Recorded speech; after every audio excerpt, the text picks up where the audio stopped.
Automatic transmission sir 2011 second owner ಆಗಿದೆ sir. 2,10,000 2 ಲಕ್ಷಕ್ಕೆ ಬೆಳಕಿನ ಹಬ್ಬ ದೀಪಾವಳಿಗೆ ಮಾಡ್ಕೊಡ್ತೀನಿ ಸರ್. 2011 ಸೆಕೆಂಡ್ ಓನರ್ ಆಗಿದೆ ಸರ್. ಗಾಡಿ ಬೊಂಬಾಟ್ ಆಗಿದೆ. 8 ಸೀಟರ್ ಗಾಡಿ ಸರ್. 2,20,000ಕ್ಕೆ ಮಾಡ್ಕೊಡ್ತೀನಿ ಸರ್. 2,20,000ಕ್ಕೆ 8 seater Omni sir.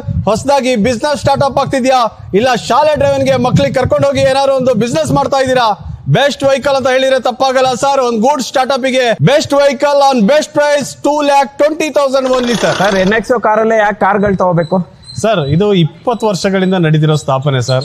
ಇಲ್ಲಿ ಜನ ವಿಶ್ವಾಸ ಇಟ್ಟು ಬರ್ತಾರೆ. ಅದೇ ತರ ಗಾಡಿ ತಗೊಂಡೋಗಿ ಮತ್ತೊಂದ್ಸಲ ಬರೋರು ತುಂಬಾ ಜನ ಇದ್ದಾರೆ ಸರ್. ಹಾಗೆ ಇದೊಂದು ಡೀಲರ್ಸ್ ಹಬ್ ಅಂತ ಹೇಳಿದ್ರೆ ತಪ್ಪಾಗಲ್ಲ.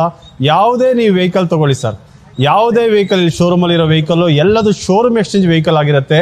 ಹಾಗೆ ನಿಮಗೆ ಕರ್ನಾಟಕ ಸ್ಟೇಟ್ ವೆಹಿಕಲ್ಸ್ ಮಾತ್ರ ಆಗಿರುತ್ತೆ ಸರ್. ಮತ್ತೆ ಯಾವುದೇ ಇಲ್ಲಿ ಮೇನ್ ಆಗಿ ನೀವು ಕೇಳಿದ ಒಂದು ಒಳ್ಳೆ ಪ್ರಶ್ನೆಗೆ ಉತ್ತರ ಕೊಡ್ತೀನಿ ಸರ್. ಇಲ್ಲಿ ಯಾವುದೇ office charge, service charge, miscellaneous commission ಆ ಥರ ಯಾವುದೇ ವ್ಯವಹಾರ ನಡೆಯಲ್ಲ. ಡೈರೆಕ್ಟ್ ಗ್ರಾಹಕರಿಗೆ ನೇರ ಮಾರಾಟವಾಗುವ ಒಂದು ಒಳ್ಳೆ ಸ್ಥಾನ ಅಂತ ಹೇಳಿದ್ರೆ save the tree save the plants, that is NXO cars sir.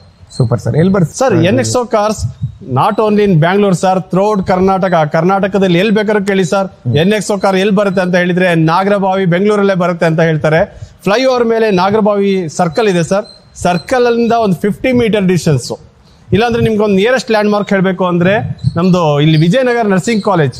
ಆ ವಿಜಯನಗರ ನರ್ಸಿಂಗ್ ಕಾಲೇಜ್ ಆ ಕಾಂಪೌಂಡ್ ಅಲ್ಲೇ ನಮ್ ಎಲ್ಲ ವೆಹಿಕಲ್ಸ್ ಲಭ್ಯವಿದೆ ಸರ್. ಎಲ್ಲ ಬ್ರ್ಯಾಂಡ್ ವೆಹಿಕಲ್ ಇರುತ್ತೆ. ಯಾವ ಕಲರ್ ಬೇಕು ಆ ಕಲರ್ ಇರುತ್ತೆ. ಗ್ರಾಹಕರಿಗೆ ಯಾವ ಡಿಮ್ಯಾಂಡ್ ಇದೆ ಆ ಡಿಮ್ಯಾಂಡ್ ವೆಹಿಕಲ್ ನ ಕೊಡೋ ಒಂದು ಒಳ್ಳೆ ಸರ್ವಿಸ್ NXO ಕಾರ್ ಮಾಡುತ್ತೆ ಸರ್. ಹಾಗೆ ಅವರಿಗೆ ಲೋನ್ ಫೆಸಿಲಿಟಿ ಇಲ್ವಾ, ಲೋನ್ ಫೆಸಿಲಿಟಿನೂ ಮಾಡ್ಕೊಡ್ತೀವಿ ಸರ್. 2012 ಮೇಲೆ ಯಾವುದೇ ವೆಹಿಕಲ್ ತಗೊಳ್ಳಿ ಸರ್.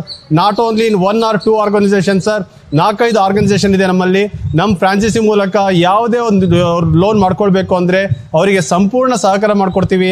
ಹಾಗೆ ಅವರಿಗೆ RTO ಫೆಸಿಲಿಟಿ ಇಲ್ಲ ಅಂದ್ರೆ ಆ RTO ಫೆಸಿಲಿಟಿನೂ ಅವರಲ್ಲಿ ಅಡಿಷನಲ್ ಚಾರ್ಜಸ್ ಆಗಿ ನಾವು ಮಾಡ್ಕೊಡ್ತೀವಿ sir. Thank you sir, thank you so much. Okay sir, ಒಳ್ಳೇದಾಗ್ಲಿ.